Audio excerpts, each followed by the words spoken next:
In this chapter, Abraham travels to a new region and once again introduces Sarah as his sister. King Abimelech unknowingly takes Sarah, but God warns him in a dream that she is Abraham's wife. The king returns her, and Abraham prays for the king and his people, who are healed from a curse placed on them because of the situation. This story highlights God's protection over Abraham and Sarah and the importance of integrity and truth.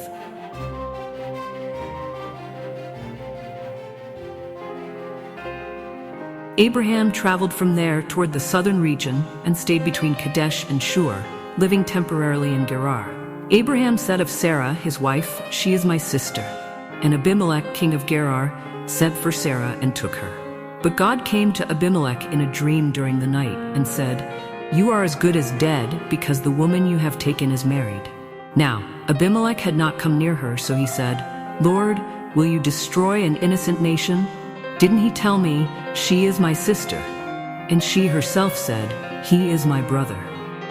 I did this with a clear conscience and innocent hands. Then God said to him in the dream, "Yes, I know you did this with a clear conscience, and that is why I kept you from sinning against me. That is why I didn't let you touch her. Now return the man's wife, for he is a prophet, and he will pray for you, and you will live.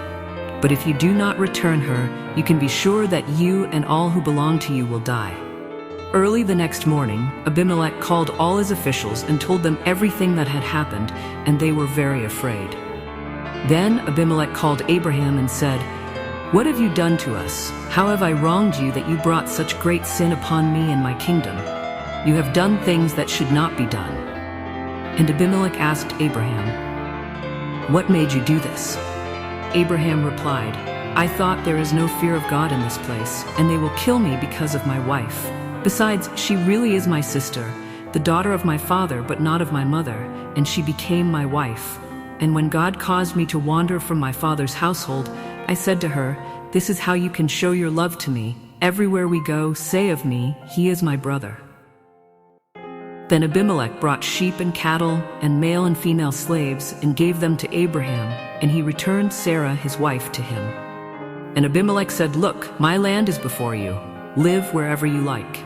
To Sarah he said, "I am giving your brother 1,000 pieces of silver as a sign of your innocence before everyone with you. You are completely vindicated." Then Abraham prayed to God, and God healed Abimelech, his wife, and his female servants, so they could have children again. For the Lord had closed all the wombs in Abimelech's household because of Sarah, Abraham's wife. Thanks for watching.